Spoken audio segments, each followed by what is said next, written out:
o Deus que nos satisfaz e que pode nos satisfazer? Quem é o Deus que pode nos preencher? Quem que Ele é? O Deus das virtudes infinitas. Com a palavra virtudes eu me refiro aos atributos, às perfeições, às qualidades eternas de Deus. Aquelas propriedades que faz que Deus seja Deus. Essas são as suas virtudes infinitas. As qualidades que fazem que Ele seja, as propriedades que fazem que Ele seja Deus e ninguém mais seja. Por exemplo, nessa passagem são mencionadas 10 virtudes magníficas de Deus. Acompanha aí. Primeiro, a santidade. Está no verso 3. A santidade. Diz assim o verso 3. Eloá, Deus, veio de Temã, e Kadosh, o santo, veio do monte Parã. Temã e Parã, irmãos, eram duas localidades próximas ao monte Sinai. Foi nessa região que teve início, nessa região próxima ao monte Sinai, nessa região de Temã e Parã, que teve início os grandes atos redentores de Deus na história. Foi ali que Deus apareceu a Moisés na sarça ardente. Foi ali que Deus oficializou a sua aliança com o povo de Israel. E nenhuma forma de revelação, com exceção da vinda de Cristo, foi mais impressionante do que aquela ocorrida no Monte Sinai. E é interessante que o que se destaca, logo no começo desse processo de intensa revelação de Deus na história, o que se destaca é o atributo da santidade de Deus. A santidade de Deus, o Deus das virtudes infinitas. A primeira que esse texto menciona é a sua santidade. Segundo, a glória de Deus. Verso 4, parte A, diz assim: o seu esplendor é como a luz, raios brilhantes saem da sua mão, e o esconderijo da sua força está ali. Quarto atributo, o poder. Verso 4, e o esconderijo da sua força está ali. Na NAA, essa frase é traduzida assim: o seu poder se esconde ali. Ele é o poder. Aliás, esse texto é uma exibição, uma descrição intensa do imenso poder de Deus. Todo o texto, toda a passagem. Quarto, o juízo. Ele é o Deus do juízo. Verso 5, as pestes vão adiante dele, e a praga destruidora o segue. De onde vem peste, de onde vem praga? Do juízo divino. É a manifestação do seu juízo.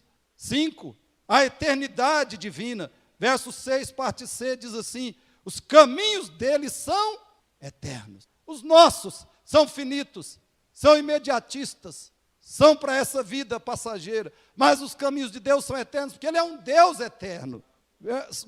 E número 6, o zelo. Verso 8, parte A. Foi contra o mar que o teu zelo transbordou? O teu zelo transbordou. E ainda no verso 12, o zelo divino é mencionado novamente na parte A do verso 12. Sétima virtude de Deus, citada aqui por Abacuque, que é a sua ira. A sua ira. Verso 4. Seria contra os rios que estavas irado, ó Yahvé. Yahvé é o nome original de Deus, e que na sua Bíblia é traduzida como Senhor, em todo em caixa alta. Seria contra os rios que estavas irado, ó Yahvé. Era contra os riachos a tua cólera. Verso 12.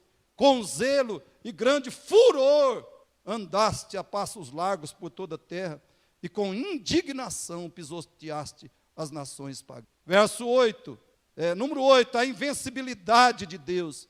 Também no verso 8, parte B, diz assim: cavalgaste em teus cavalos de guerra e com tuas carruagens de vitória. Quando Deus sai para a guerra, querido, sai da frente.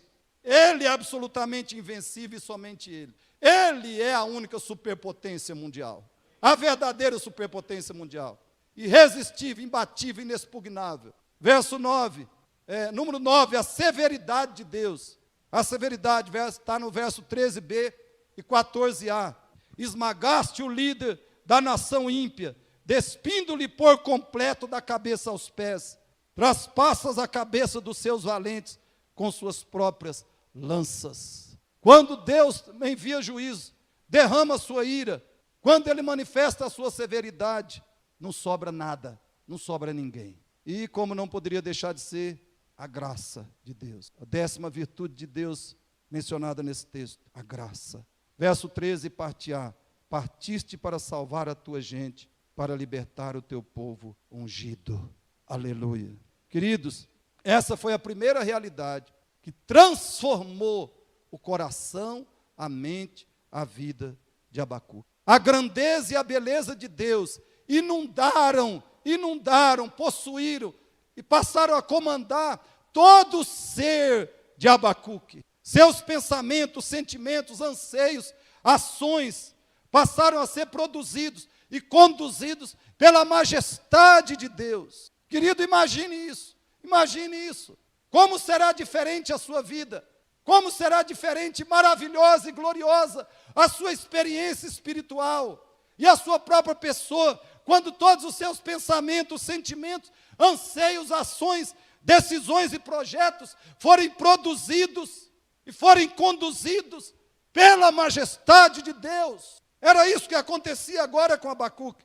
Por isso ele desfrutava de confiança, segurança interior e paz, apesar das suas circunstâncias terríveis. Jonathan Edwards diz, escute aí, os santos e os anjos contemplam a glória de Deus e sabem que ela consiste na beleza da sua santidade. Os santos e os anjos contemplam a glória de Deus e sabem que ela consiste na beleza da sua santidade. Somente essa percepção é capaz de comover e tornar humilde o coração do homem, apartá-lo do mundo, atraí-lo para Deus e transformá-lo verdadeiramente. Se a beleza moral de Deus permanecer oculta, a inimizade do coração conservará toda a sua força.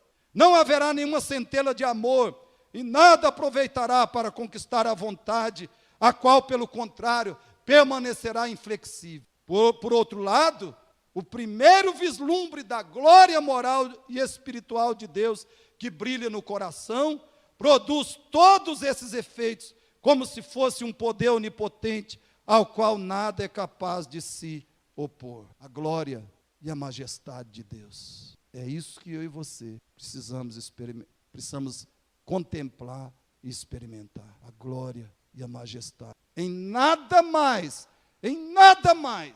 há esperança, há socorro, há livramento e há saída para nós. Em nada mais. Somente, exclusivamente na glória e majestade. Suas depressões, seu desânimo, suas tristezas profundas, suas decepções, suas angústias, seus conflitos, sua infelicidade, sua miséria interior, seu pânico.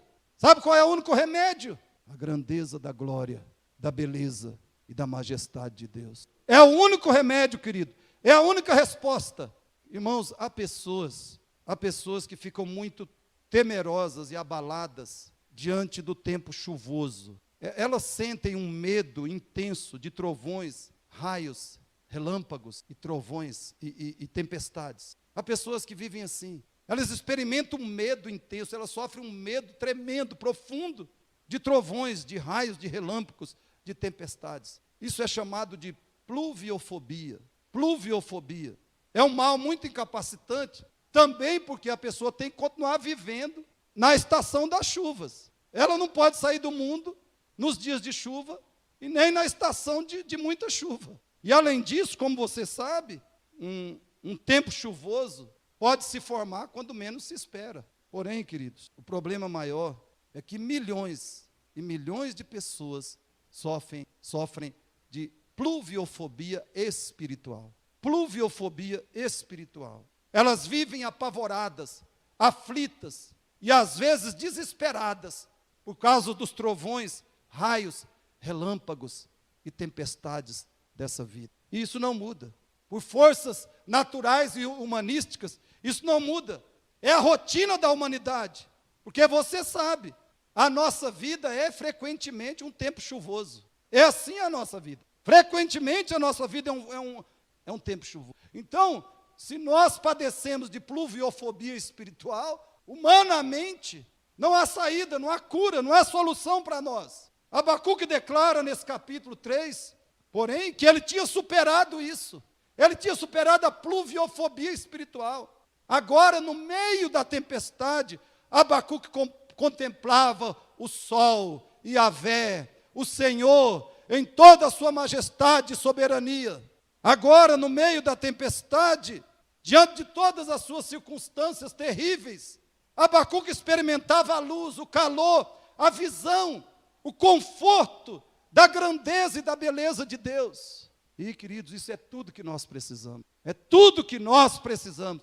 E só encontraremos e só desfrutaremos no conhecimento do Senhor Jesus Cristo. Isso é tão verdade que o apóstolo Paulo declarou em Filipenses 3,8. Escute aí.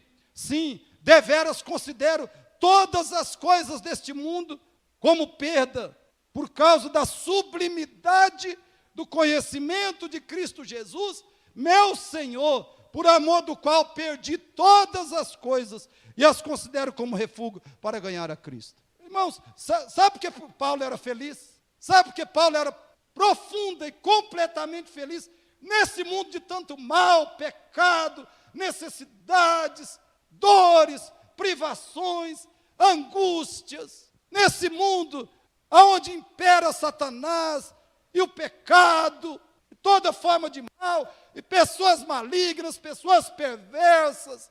Sabe por que o apóstolo Paulo era feliz? Era cheio de paz, cheio de esperança, cheio de alegria, cheio de tranquilidade e segurança no seu coração. Sabe por que ele não sofria de pluviofobia espiritual? Porque um dia alguém arrancou dele, alguém arrancou do coração dele a confiança, a segurança, a esperança e a dependência em todas as coisas ou de todas as coisas deste mundo. Alguém um dia arrancou de Paulo do seu coração a esperança, a confiança, a alegria, a segurança e a dependência em quaisquer coisas deste mundo. Não é isso que ele está declarando aqui? Escute de novo. Depois você medita em casa, Filipenses 3,8. Sim, deveras considero tudo como perda, tudo deste mundo. Por causa do quê? Da sublimidade do conhecimento de Cristo Jesus. Como é que a pluviofobia espiritual de Paulo desapareceu? O que é que dissipou isso do coração e da vida dele? O conhecimento, a sublimidade do conhecimento de Cristo Jesus. Aleluia! Querido, o que resolve pluviofobia espiritual, emocional, psicológica, existencial, o que resolve isso é conhecer a Cristo, é experimentar a glória, a majestade, a beleza, a grandeza infinita dele. É o nosso coração ser possuído e transformado pela glória de Cristo. É isso que dissipa a nossa pluviofobia espiritual, emocional, psicológica, existencial, seja o que for, é tudo no fim a mesma coisa. Considero tudo como perda por causa da sublimidade do conhecimento de Cristo Jesus, por amor do qual perdi todas as coisas. Quer dizer, eu parei de amar as coisas desse mundo, eu parei de amar, parei de ter esperança nelas, parei de ter segurança nelas, parei de ter alegria nelas, parei de ter a minha felicidade nelas, parei de encontrar o prazer e o sentido da minha vida nas coisas deste mundo. Perdi todas as coisas e as considero como esterco para ganhar Cristo. Cristo é a cura, é a libertação, é a paz, é a felicidade, é a segurança, é a esperança do coração. Só Cristo. Então eu pergunto, você quer ser cheio? Você quer ser cheio de esperança em lugar de desespero? Você quer ser cheio de descanso no coração em lugar de aflição? Contemple a grandeza e a beleza de Jesus Cristo. Aliás, é isso que ele mesmo, o próprio Paulo, nos diz em 2 Coríntios 3,18. Escute aí. E todos nós, com o rosto descoberto, contemplando a glória do Senhor, somos transformados de glória em glória na sua própria imagem, como pelo Senhor, que é o Espírito. Essa é a nossa salvação espiritual. A nossa salvação espiritual. Essa é a nossa salvação psicológica. Essa é a nossa salvação existencial.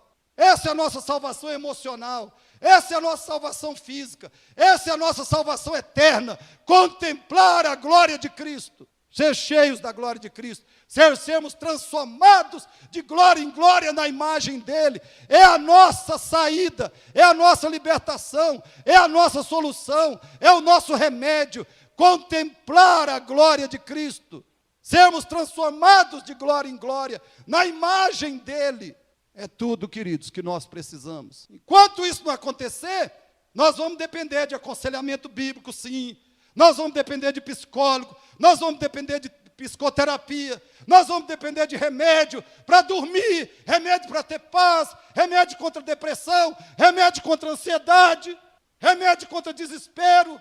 Vamos depender de tudo isso.